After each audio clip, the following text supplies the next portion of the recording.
Talking workplace culture here on 1320 WILS, your morning wake up. And when I was a kid growing up, there was always, with the cartoons, there was always some episode.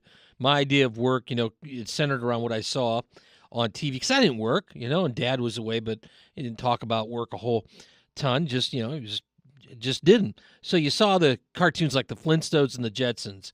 And let's see, there was Mr. Spacely and Mr. Slate, respectively. And they would both try to get raises, or their wives would say, you need to make more money, Fred. You too, George Jetson, and of course they'd end up getting fired and rehired in the same episode. There was always something that they would screw up because that it's a situation comedy. You don't want, when you go in to ask for a raise, it to turn into some kind of sitcom script. Okay, there are things you shouldn't be saying when asking for a raise. Jim Whiddon's here. He is the author of The Old School Advantage, The Timeless Tools for Every Generation. Knows about workplace culture, maybe a thing or two or three. Jim, welcome back. Morning. Hi, Dave. Good morning. Boy, that's old school, talking about the Jetsons and the Flintstones. I know. Like it's great stuff. Yeah, but their bosses were like caricature, bad bosses. Jetson, you're fired. Flintstone, get out of here. Okay. Things are different now. Maybe there's a little more subtlety involved. And while you want to be forthright, but you also don't want to hammer the boss over the head, do you?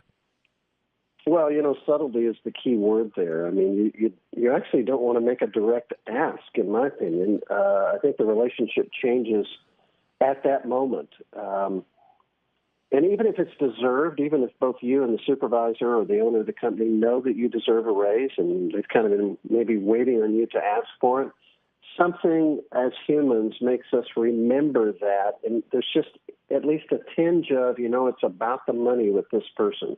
But in fact, it may not be. I think there's just that risk when you ask directly. And there's an easy way around this. You ask indirectly, and the way you do that, most companies will have a personal progress review, usually on an annual basis, just to check in, see how you're doing, letting you give them some feedback, et cetera. Ask for an interim personal progress review. In other words, most people dread those reviews because they know something negative has to be said, or the supervisor's not doing their job. And so for you to ask for one, ask for the punishment, so to speak, signals very clearly that something is up, that you want to talk about something that is important. And so therefore the supervisor will take you seriously just by virtue of the fact that you called for that meeting. Once in the meeting, then you still don't ask for it directly, at least not in the first part of the conversation. You simply say, I wanted to compare my efforts and my performance with the expectations that you had for me. And then the conversation can naturally go from there, and it's not surprising for the supervisor to come up with the idea for the pay increase rather than you having to do it. If that doesn't occur, if they say, well, we're going to put those off for a few more months or somewhere down the road, it's a good idea. Thanks for bringing it to my attention, but I think we're going to hold off for now. What should you do? Well, that's information. That's information that you need for You Inc. YOU Incorporated. That's a great way to put it. Yeah, right. You've hired your service out to particular, maybe one company right now. If you owned your business, it might be to several companies or many companies or individuals. But the point is, you need information. You need to know, am I overvaluing myself or am I undervaluing myself? Now, that's just one opinion. But if I flip this and I'm talking to employers, I would say, Mr. and Ms. Employer, you need to understand that it costs on average about 18 months of salary to pay for and train a replacement. So here's the economics you're faced with. You want to give somebody a 5 or 10% raise that deserves it, or do you want to pay double salary for 18 months for a less experienced, maybe not as good, you're taking a chance on losing somebody that's a good employee, maybe not as good replacement. Those are economic issues, and they're real. And, employers need to be aware of that. I was always out in front of raises when I ran companies. I had one person come to me directly asking for a raise, and it didn't go well for them because I did assess their performance and found it wanting as compared to what they were asking for. And so a good employer stays ahead of it. A good employee does it in such a way that it's seeking information on their performance in a legitimate and honest way. What is it? Is it fair to go to somebody else? Maybe you've got somebody you consider inside a certain company, not to be a boss, but maybe someone to the side, right or left, that you consider a mentor to bounce ideas. If I went in and asked for this right now, if I broached it in a certain way, like you brought up there, what do you think it would be? Because you're getting an impartial view. Is that a good idea? Absolutely. Chapter 7 in my book, The Old School Advantage, talks about the importance of having a mentor.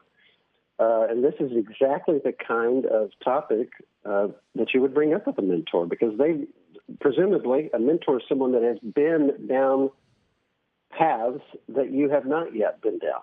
And so I think I'm glad you brought that up, because that's an excellent point to make. I was, and I think back to my first job in the business in television, and I had somebody say, "Listen, I want you to know the lay of the land with the guy who's running the shop here. When you see this, these are the days and the kind of moods you approach in with anything. I'm not asking about a raise, whether any kind of question. This is when you steer clear of the hibernating bear." And I was given the laundry list. I took it to heart. I mean, this is good intel, and was very helpful, because you didn't want to walk in to a firestorm. Having somebody like that who can look at your situation and give you kind of the lay of the land. Like, maybe you hear like, "Hey, you should have been in there before. Yeah, you're absolutely indispensable." And they realize that they want to make you happy. They don't want you going. Or somebody says, this might not be the right time. I think you can't put a price tag on that. It's pretty valuable. Oh, absolutely. And again, on the employer side, I would just tell employers, it's not about the money in the end, because if it were, that's all people would be doing. They'd be moving around for $1 more an hour here and there. But we all know that's negative on a resume, to have so many different jobs in such a short period of time. That's an indicator that you're probably in it for the money. What people really want is three things. They want autonomy. In other words, they want to be left alone to do their job. They want mastery of their craft, the opportunity to grow so that they can improve their lot in life, either with your company or somewhere else. And then, particularly for millennials, they want purpose. They want to be part of something greater than themselves. Those are all more important than money in every survey I've ever seen. Well, and hey, bosses, if you see somebody doing a good job, this might not be the week for a raise, but tell them they're doing a good job. It doesn't hurt. And man, oh man, does that go, especially, with that public praise admonished in private. It goes a long way with the morale of those who are around, who say, well, tomorrow that might be me, because people working hard are getting noticed. There you go. We are fully aligned, Dave. I mean, there's just no there. I don't think there's much question about that, and yet that doesn't happen every day at every company. Jim, you know that. I do. Unfortunately, it should. They got to read your book here. Yes.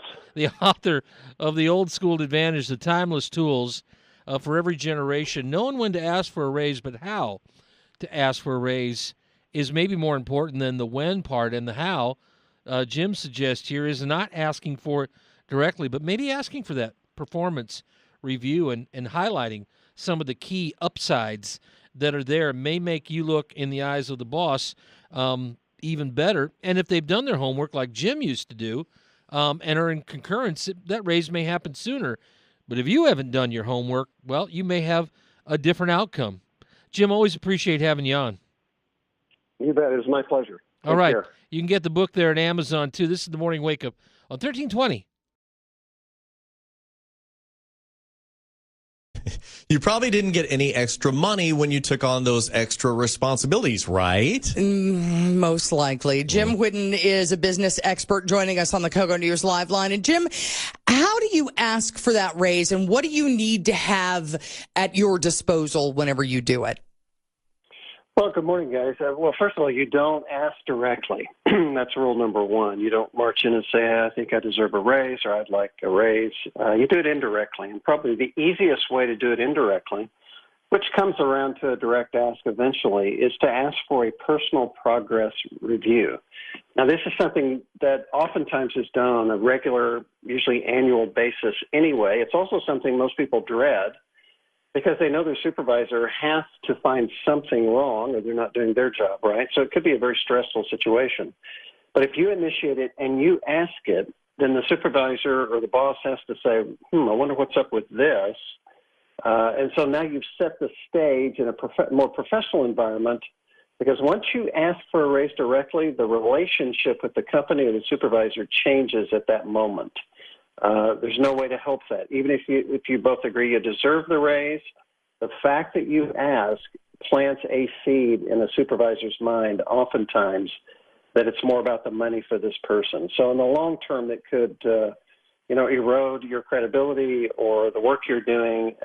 But by asking for that personal progress review, now you put yourself in an environment where you can have a discussion about your performance versus the expectations of the company, and it should go much better. All right. So, how do you indirectly then ask for a raise? Because you're in your review and you're going, okay, here's what I did, here's what I did, here's what I did, and? Well, and the first question you would ask is, I wanted to get together with you today just to talk about where I'm at in regards to the expectations that the company has for me. Now, if they begin to say, well, you're not meeting expectations, then you're not going to ask for a raise.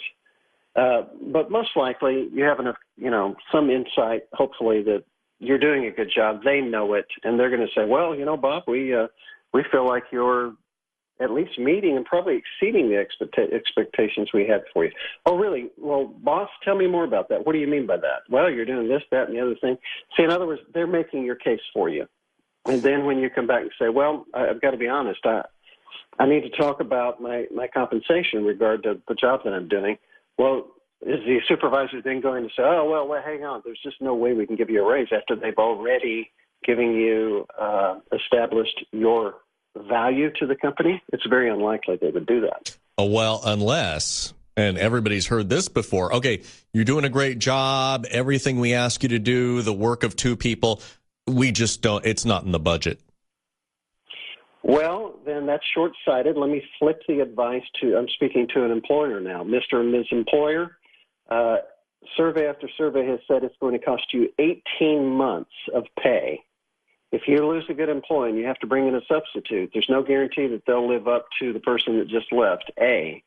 And you're going to pay them double for 18 months. In other words, that's the economic impact it has on a company with training and the time it takes them to get up to speed and that kind of thing. So you can cut your nose off to spite your face if you want to as an employer that is faced with giving a raise to a good employee. But it's going to cost you a lot more money in the short run, and it could in the long run as well. So I would not see that as a wise position to take.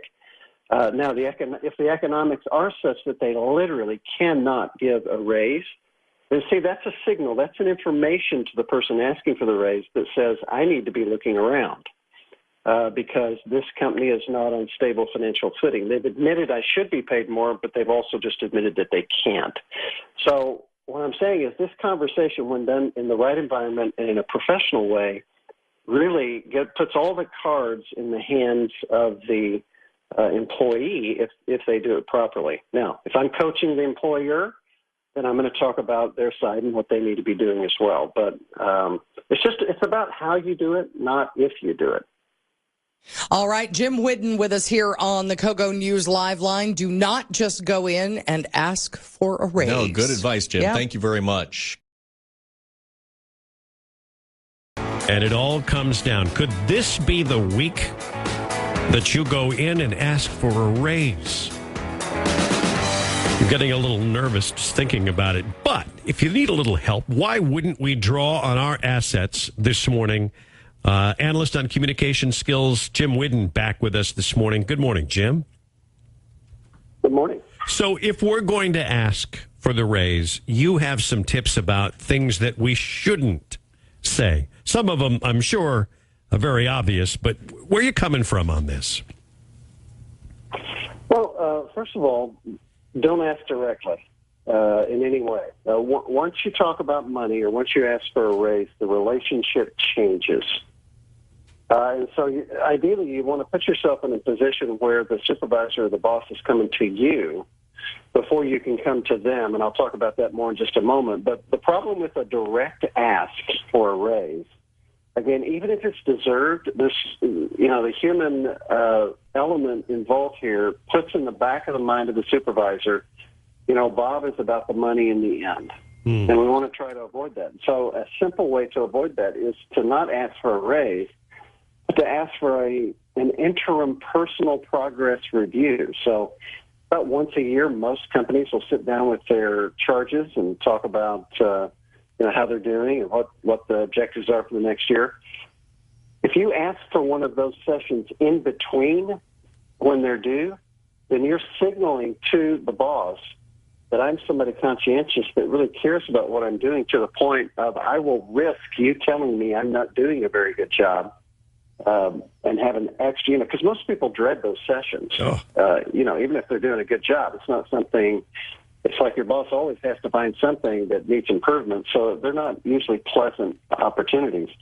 But if you call that meeting and then you say, how do you feel like I'm doing as compared to the expectations you had for me this year, then most likely, if you're doing a good job, that supervisor is going to make the case for your raise themselves.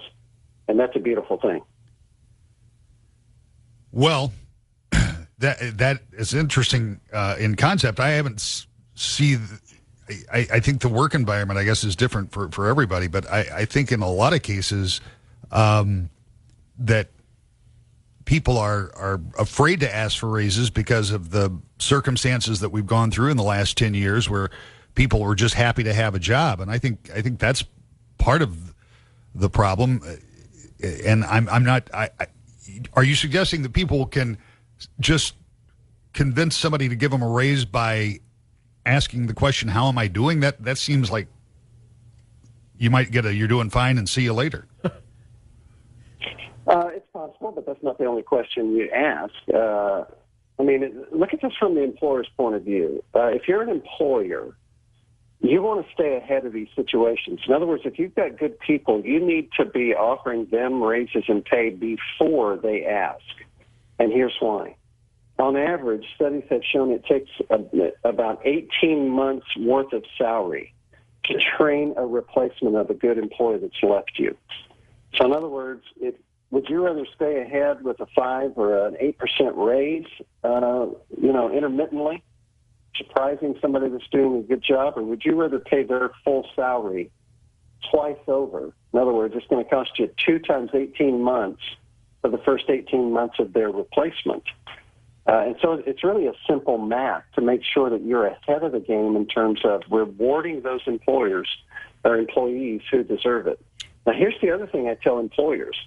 It's really not about the money. If you give people enough money where they feel like they're being fairly treated, it's really about 3 things: providing autonomy for them, in other words, letting them work and not looking over their shoulder; providing an opportunity for mastery, which means helping them improve their skill set so they can improve their lot in life; and then, especially for millennials, they're looking for purpose. They want to be involved in something that is bigger than themselves.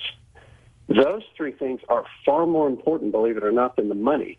I mean, thinking about it, if the money were the most important thing, that's all they would be doing is leaving, going somewhere else for $1 an hour more. Yeah, that's not what you see. Don't look here. Go ahead. Yeah. The author of The Old School Advantage, Timeless Tools for Every Generation, Jim Whiddon, a pleasure. Thank you.